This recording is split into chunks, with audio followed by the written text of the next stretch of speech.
Rebekka, fyrstu leikirnir fyrir Ísland á dagskrá núna í þessari viku. Hlýtur að vera spennt. Já, mjög. Hvað kom það þér á óvart að hafa verið valin í liðið núna fyrir þennan glugga? Já, svolítið. Allandsliðið er svo stórt en bara mikill heiður að fá að vera partur af þessum hóp.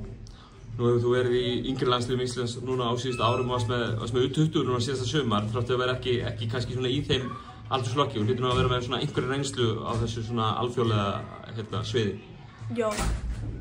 Hvert þarf hugarfarið að vera farandi inn í þessa leiki?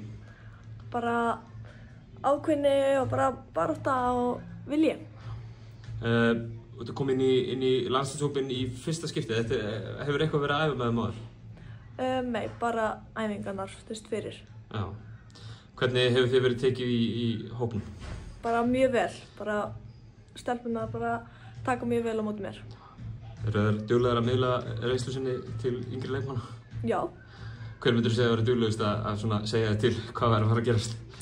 Örugglega Sara. Sara, leiðtoginn í liðinu? Já. En Serbía og Portugal núna, ég meina þetta eru lið sem eru svona kannski metin aðeins herra heldur en Ísland, en Ísland hefur nú sýnt það í síðustu gluggum að það er möguleiki fyrir liðið að ná bara í alls konar úrslit, eða ekki? Jú, ég held að þetta lið mun bara ná mjög langt. Já. Með að við bara orkuna á æfingum, þá held ég að við séum bara nokkuð tilbúnar.